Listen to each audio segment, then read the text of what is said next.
Welcome to the Blue Collar Millionaire Show. I am your host, Chad Hufford, and this is the podcast where we celebrate the unsung heroes of the working world. Each week, we dive into the incredible stories of honest, hardworking folks who have found financial success through grit, determination, and good old-fashioned elbow grease. So if you're ready to be inspired and learn how to turn your hard work into your own success story, you're in the right place. This is the Blue Collar Millionaire Show. Welcome back to the Blue Collar Millionaire Show. We got host Chad Hufford, and I'm Greg Parret. And today we're going to talk about Chris Tacci. Yeah, just unpack that episode a little bit. Yeah. Sounds like you and Chris were friends. How long have you known him? I don't remember not knowing him. Really? So I honestly don't know the right answer to that, but as far back as my memory goes, and it's been interesting because I think he looked up to my dad and took an interest in me, and he definitely was kind of a liaison, not in the sense that my dad and I ever had major issues, but he was very much in between our ages. And I think felt somewhat obligated or maybe empowered as appreciation for my dad pouring into his life. He did the same for me.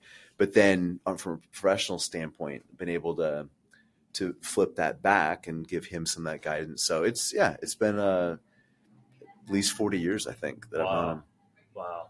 That's a really cool dynamic when you have somebody that's really kind of taken you under their wing. Yeah. And then you get to help them with their retirement planning and that sort of thing.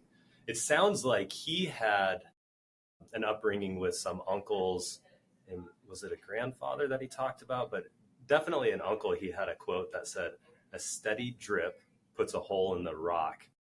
And it really framed the conversation really well, it seems like, with about his mentality starting at a very young age regarding saving. Well, and I've never heard that metaphor before, but you think about it, that slow dripping will gradually erode or carve a groove or hole in a rock, but one drop doesn't seem to do anything, and the next drop doesn't seem to do anything. So then we dump a bucket of water on that drop and it still doesn't do anything, and then we quit and we give up. And his life is a testament of that slow dripping away with intentionality and purpose and patience. And we talked about it on the show. He never made a lot of money. He was never able to dump a big bucket on that rock, right, which even again, as a one-time wouldn't do anything. One time funding your Roth IRA or something doesn't do it. But for him, it wasn't even that. Like, it was just a slow drip, a little here, a little there. But he did it relentlessly over 4 decades. So he's retired now. Mm-hmm. What kinds of things is he able to do in retirement now? I don't know that we really talked about it a whole lot. Yeah, so he would probably say that he doesn't know what retirement feels like yet, because he mentioned it briefly, but was down in Oregon helping his in-laws really with end-of-life stuff. Hopefully he doesn't mind me sharing a little bit about that. But both his father-in-law and mother-in-law had some very significant health issues. So almost immediately after retiring, they went down there and were a huge blessing and benefit to Kathleen's family. And that was something that he could not have done working. And it freed him up to be able to do that, even though it wasn't easy. It wasn't what they'd hoped for or planned for initially. Right. But it was something that was necessary, and they were able to answer that call and go down there and offer amount of support and assistance that other family members weren't able to, because they weren't in that same position. Mm-hmm. Yeah, I think that's so much of the beauty of that steady drip and saving over a long period of time is that you can go and do things where you could bless your family. And just through the conversation that we had, it sounds like Chris has blessed a lot of people throughout his life and been very generous. Yeah, he really has. And I think that there's this stigma that, to build wealth, you've got to somehow steal from somebody else's piece of the pie. And if you're building wealth, then you must be costing somebody else money. And with Chris and Kathleen, what they've built has been alongside years and years and years of generosity and blessing a lot of other people. So in contrast to that viewpoint that, man, if you're rich or if you've built wealth, you must have somehow cheated or taken it from somebody along the way, which is, I think, a lot of what our society talks about. No, they've shared and given when they didn't have much to give. I mean, it took him a long time to get in this financial position, and I don't remember a time where he wasn't very, very generous. It sounds like so did he start with your dad a long time ago, or it sounds like your dad kind of took him under his wing? Giving him some advice. Yeah. The book we always talk about, Simple Wealth, Inevitable Wealth, just read that 20, 25 years ago when it first came out, and my dad kind of guided him through that.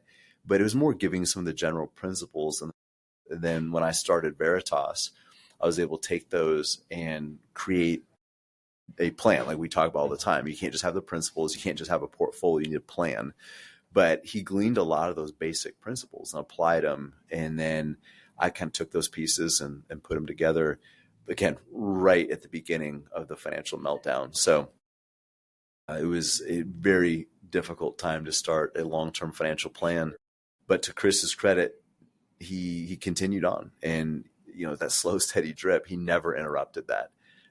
Even when there were difficulties in his own financial situation, of course, 2008, 2009, I mean, people's 401ks were getting cut in half temporarily. People worried about losing their jobs. It was just so much uncertainty, but he never quit executing. Well, it sounds like by the time 2008 came around, he was pretty used to uncertainty, being that his bank closed. But again, I mean, you have a guy who, he said it, he started out in fixed income and guaranteed funds because that's what he thought was important to be for safety. Right. So I think in his personality is more geared that way. And a lot of people are, they want certainty. Like human beings, we want certainty. Very few people really seek ambiguity. There are a few, but it's very rare. So for Chris, he had to invest in a way that made him uncomfortable. And I think that's another thing that gets a lot of people in trouble in the day of risk tolerance questionnaires and things like that. I mean, you take people through and you're filling out this questionnaire about what makes you comfortable. It's asking a lot of the wrong questions. It's asking what makes you feel good in the moment, not what is going to give you the opportunity to get to where you want to be, to build what you're trying to create. And for some people, they just feel like, well, I took this risk tolerance questionnaire. I don't like temporary volatility. I don't like volatility, so I'm going to invest this way. Yeah, at some point, it doesn't really matter what you like. I don't like running or vegetables, but you have to do it sometimes. Yeah, exactly. And for Chris, I'm just so proud of him because for years now, he's invested in a way that has made him uncomfortable. And I tell people all the time, and Chris is a perfect example, like, it's okay to feel the feelings. Like, we don't want to beat people up because they feel fear or hesitation. It's not okay to react to those feelings, though. You can feel them, and that's where courage comes in. And Chris and Kathleen are a tremendous example of this. It wasn't that they didn't feel afraid. We have some of the SWAT guys we work with love volatility. They're the outliers, right? They're the unicorns. Like, okay, it's down 20%. Great. I'm buying on sale, but they're also guys that sign up to get shot at for a living. Sure. So they might not be normal. For Chris, though. No offense. Yeah, no offense. They know they're unicorns. Actually, one of them, we'll name his name on here. He looks like a superhero. I saw him in the gym the other day and his shirt even said part unicorn. Anyway, but no, Chris is very much normal. Like, he felt all those same fears, but what made him different is he did not react to them. And that's what real courage takes, is feeling fear and stepping forward into that fear, making the right choice, even in the face of adversity. And when your emotions are telling you stay put or flee, he still made the difficult decision. One thing that I was just thinking about while you were talking about that is also how your dad kind of tampered him down just a little bit when he got super excited when he switched from bonds over to stocks, it sounds like, in his company 401k, and it went from 100,000 to 118,000 in 90 days. Yeah. Super excited. And then your dad said, hey, pump the brakes here just a little bit. And he didn't mention the year, but I'm guessing those years were the late 90s, where large U.S. stocks had 20, 30+% returns several years in a row. But then in 2000, the S&P 500 got cut in half in a period of about 2.5 years. The NASDAQ, where a lot of the tech companies were, got cut about 80%.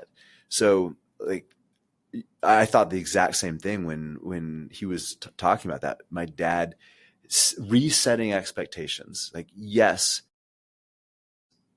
looks like a great move, but it could have gone 20% the other way, and it would have been no less of a good move in the long run, and regardless of what it looks like in the short term. And I think that's a great lesson in and of itself, is doing the right thing doesn't always look like the best move in the short term. You can invest and become more growth oriented, become better diversified right at the beginning of a financial setback. We had a lot of clients that joined us in early 2022, a couple of years ago, 2.5 years ago, and saw nothing but negative returns for the first year. Didn't mean they did the wrong thing. They just did the right thing at a very difficult time. Right. Now, if I take a step back just a little bit, what Chris did is he was buying, it sounds like, government bonds if it was quote unquote guaranteed. And I remember your dad, he said that your dad told him, oh, by the way, there's nothing that's actually guaranteed, maybe especially if it comes from the government, but that's beside the point. And then he switched over to stocks. And just so for our listeners' sake, I just wanted to maybe talk about that for a second, that there is a difference between stocks and bonds. Well, what's interesting, and first of all, just to clarify, he did this inside of mutual funds. Okay. So there weren't individual stocks. He always had a wide variety of companies inside mutual funds. But what's really interesting is in some of those guaranteed funds, there are also, in a lot of those bond funds, are corporate bonds. So you are lending to companies. You're buying a company's debt. And people listening already know how we feel about debt. They probably have a good idea how we feel about buying somebody else's debt. But what's really weird when you think about it, and this is where target dates just baffle me, why people use them. I know why people use them, but it's frustrating for me. As people get closer to the retirement date, people switch from owning companies to lending to them. So it's like these companies that you were fine owning for years now have become too risky, air quotes. We're just going to lend to those same companies. So you're right. Sometimes it's government bonds, but sometimes, and a lot of times in Ks, especially in target dates, as people get closer to retirement, they end up just loaning to the companies that they used to own. And what we want to encourage people to continue to own companies. Right. You have to have a growing income in a rising cost world. And owning companies through mutual funds is one of the most straightforward and risk mitigated ways to do that, because you can own so many. So what do you say to the guy that says, well, why does my target date fund do that? Why would it start buying more and more debt of these companies when owning the stocks work? Why does it do this when I get closer to retirement? Because that's what makes people comfortable. Exactly. And it's going back to choosing short-term comfort over long-term security. And the financial industry, the financial media are both at fault for training people that stability is the same as security in a rising cost world is anything but. And back to Chris, I mean, he chose that stability early on. It felt better in the moment. It's a big enough sacrifice to put your money into a 401k to pay the 60-year-old version of yourself. Right. It's even harder to sacrifice, put that money away, and then see it go down temporarily. But Chris eventually got to that point where he's willing to do that and realized that being comfortable wasn't what he needed to be successful. Right. But with target dates, they are more designed to keep people comfortable in the short term rather than financially independent in the long run. It's almost like it almost feels nefarious in a way, because and maybe it's not, and I'm probably not allowed to say that it is, but it feels like, we pander, not we, but industry panders. Our industry, yeah. Panders to comfort. That's a sad scenario. Well, it's laziness too. Yeah. Because rather than finding out what somebody really needs, because the tools, like your financial goals are different than my financial goals. We have the same philosophy and principles, but they're still different. And just like if we're going to use different tools because we have a completely different objective. Right. What a target date does, it throws everybody together and say everybody gets the same tools, regardless of what they're building. And a lot of people, it gives them the false sense of security that because this target date is aligned with when I hope to retire, that now I have a plan. And you and I have both said a lot of times before, like there's no such thing as, well, we say no portfolio without a plan. A portfolio does not equal a financial plan. A target date gives people that false sense that because they have this portfolio that they don't need a plan. And it's just simply not true. And yeah, again, laziness on the part of the financial institutions that just throw everybody in these buckets rather than making sure that everybody has a plan and investments based on their long-term goals and needs. Well, it seems like with Chris, what was awesome to hear about his story is it wasn't just the steady drip into his investment accounts. It was everything that he was doing.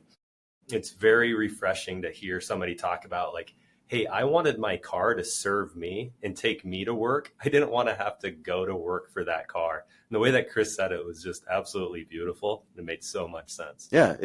He wanted to own his car, not have his car own him. And if somebody's got a big car payment, yeah, I mean, think of, so the average car payment right now in the U.S. is a little over $700. But you think about $700 take home income, just for nice, easy math, let's call it $750 if that's your car payment. Let's say if you're paying 25% or 24% tax bracket, that's your marginal tax rate. You have to earn $1,000 to pay that car payment. Let's ignore all the other costs, the fact that you have to have higher insurance and things like that, just the car payment. So you got to earn about $1,000 to make your car payment after paying taxes and all that. Let's say you make $50 an hour. 20 hours a month is spent working for your car. Right. Half of a work week. So when you start a month, the first 2.5 days that week, you're only working for your car. That's it. Not your family, not your kids, certainly not your retirement. You are a slave to your car for the first 2.5 days of the month, every month. I remember when I first started, one of my very first welding jobs that I went on, it was at a fabrication shop that's in town that's no longer here. But I remember I showed up, and you work 7/12s when you work in this industry, by the way. So I got 5 days off that summer. I show up and I remember looking around like, wow, I got the junkiest car here. And keep in mind, this was in like 2007, right? And I had a 94 4Runner that I was proud of. It's still an awesome car. Yeah, I know. It's cooler as time goes on, I've noticed. We had a 96 4Runner. I kind of miss it some days. So, but I remember like, man, everybody's got a brand new truck in this place. And then I remember getting off that day and everybody's dead tired and they hop in their truck and they drive straight home. And then they drive straight back to work 12 hours later. And that's the enjoyment that they get out of this vehicle. They literally are driving it for 20 to 40 minutes a day. And then how much of their time in this fabrication shop is devoted to just paying for that 40 minutes of enjoyment? Well, and if you think about it, you know, how much more are you really enjoying that vehicle as opposed to something paid off and much, much cheaper, right? But like, if you don't spend a lot of time in your vehicle, I'm just making this or thinking through this as we go. We use the example of 20 hours a month going to your vehicle. I mean, there's some people that barely spend 20 hours a month in their car. Like you might be working for your vehicle more than you're actually in it, which is crazy. Right. And that's just a vehicle. Think about all the other things people buy with credit cards. And I mean, you're literally paying for your past. It's really hard to build a future when so much of your energy is spent paying for your past. You're working for things that don't even exist anymore. You're paying off an expensive dinner that you had 2 weeks ago, or a shirt that doesn't even fit anymore, maybe because you had too many expensive dinners. I don't know. But it's like things you're not even enjoying anymore. They're in the past, but you're still paying for them in the future. Your outdated TV that you bought on no money down, 6 months of no payments or zero interest or something like that. And you're like, by the time you pay it off or even start paying it off, the thing is irrelevant in the marketplace. It's outdated. Sure. Well, I know of one that our clients will know of, and that's the Snap-on truck. Yeah. So many of us have gotten caught up in the Snap-on truck world because you go in there and everything's chrome. So you want to buy all of it. And then you quickly find out you can't afford any of it. So you put it on the truck card, right? The truck credit. Yeah, it's a slippery slope to get on. But anyways, I see your point there. You see all the tools you didn't know that you needed. Yeah, exactly. I didn't know that existed before. I should probably have that. So anyways, yeah, wrapping things up a little bit. Chris was awesome. He was a great guest to have on the show. And it was really nice to hear you interview somebody that you've known for such a long time, and it's been a huge blessing for other people and has done those uncomfortable things for a long period of time, to what it sounds like has through that process acquired a substantial amount of wealth for himself and his family, and to continue to bless people through retirement. Yeah, I'd be able to, and sharing with others. And again, he didn't wait until he achieved a certain amount of wealth to share with others. He shared with others the entire time. Yeah. And that's what it's about. The journey. And being generous, he's focused on what he did have rather than drawing his attention to what he didn't. And so many people, it's the reverse. They don't have the 401k match that they think they should. They don't have the salary they think they deserve. They don't have maybe the financial training that they wish they did. They don't have the car that they wish that their neighbor has, but it's so easy to focus on what you don't have. And with Chris, he was so grateful for what he did have. He mentioned, I think we were still recording, he talked about just having 2 eggs and a piece of toast and just being grateful. Yeah. And like everything tastes better when your life is paid for. Awesome. It's seriously like everything is, and just to not have the burden of debt, he was able to not just get to this place of financial independence, but enjoy the journey and to bless so many other people along the way. All right, Chad. Well, thank you. I appreciate it. And I think that's all I got. Thanks, Greg. Thanks for listening to the Blue Collar Millionaire Show. We hope this episode has been inspiring and beneficial to you. If you want help on your journey to financial freedom, reach out to us at veritasalaska.com. We'd love to sit down over a cup of coffee with you, either here in our office or virtually, and get to know you and your needs.